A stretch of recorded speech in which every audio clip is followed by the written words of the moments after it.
Hello everyone. Today in this video we will read the poem The Heart of the Tree, and this poem is composed by Henry Cuyler Bunner, and Henry Cuyler Bunner is an American novelist, journalist and a poet.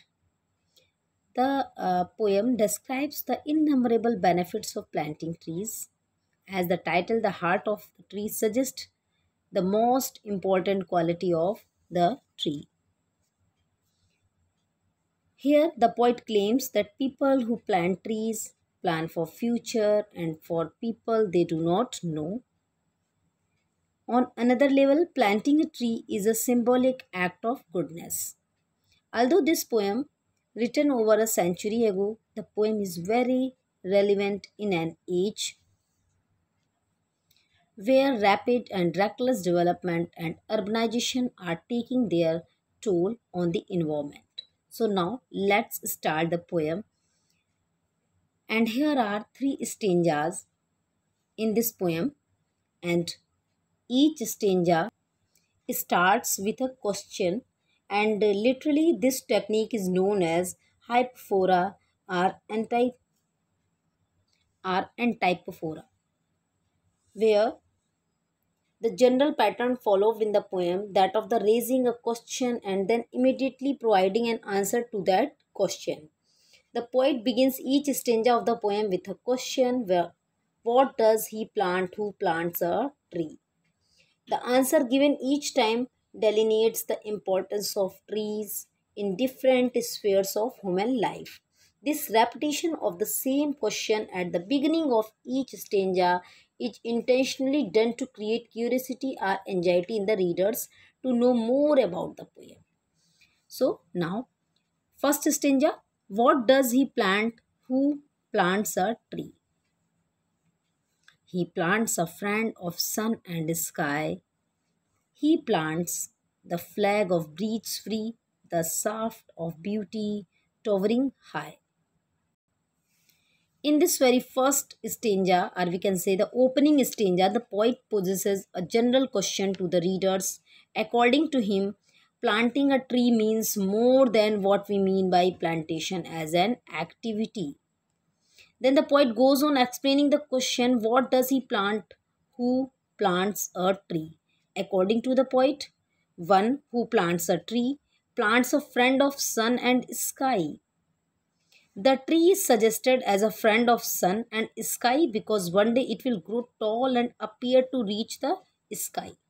The tree is a friend of the sun as the tree is dependent on sunlight to carry out the process of photosynthesis to make its food. Similarly, the tree is a friend of the sky. It takes in carbon dioxide from the air and releases oxygen in the air and thus purifies the air. Also, the transpiration from trees is responsible for cloud formation in the sky and thus rain. The tree is again compared to a flag of free breeze. He plants a home to heaven, an eye for song and mother crown of bird in hushed and happy twilight heard, the treble of heaven's harmony. These things he plants who plants a tree. The tree is again compared to a flag of free breeze, like a flag flutters freely in the breeze. The leaves of the tree flutter and provide soothing, cool breeze to us. The tree grows high with its long, narrow stem, looks like a beautiful tower. It appears that the trees have made a home closer to heaven. A night means near to. The man plants the tree, plants it for the mother bird who sings to her young ones happily with a soft and gentle voice in the twilight. Twilight, it means the faint light at the end of the day after the sun has gone down. The bird's high pitched tone adds to the pleasant harmony of the universe.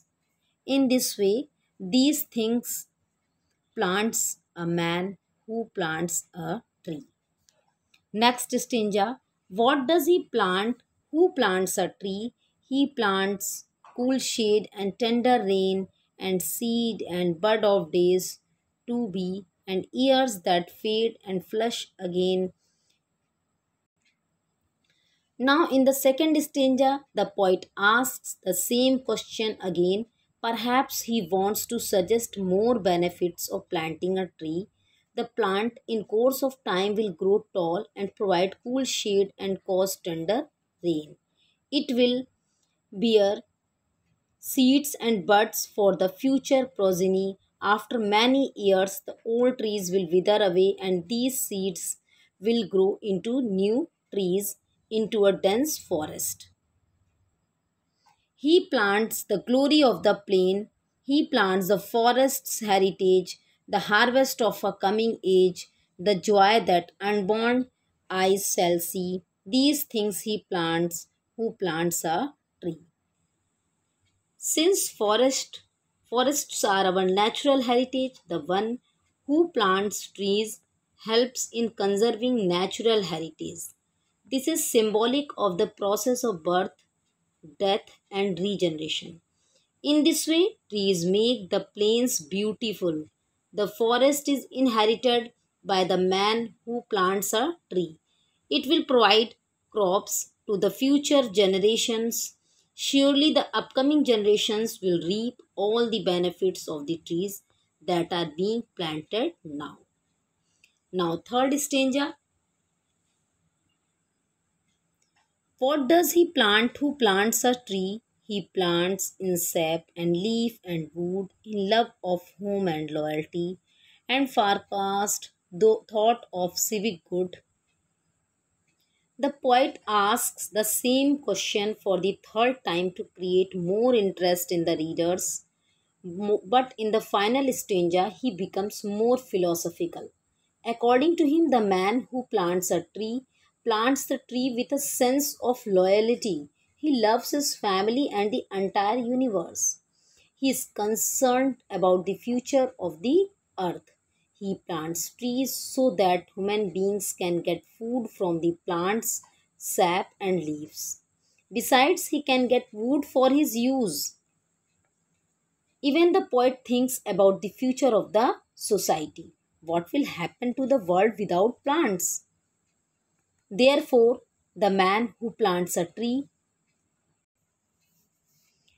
has been described as godlike, as he is indicated by the use of capital H.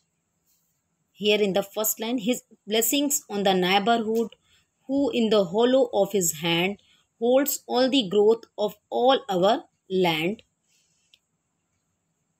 By planting trees, he showers his blessing on the neighborhood. He holds the future progress of mankind in his hands. Our land will become barren without trees. A nation's growth from sea to sea stirs in his heart who plants a tree. The poet becomes more anxious and could see that the growth of the universe is possible only by planting trees. Thus, indirectly, poet appeals to the readers to plant trees not only for themselves but also for the future generations. According to the poet, our survival is greatly dependent on forest. As well as poet tells here that the man who plants trees helps the country in its progress. His heart is overjoyed because by planting a tree, he helps his country to grow from sea to sea.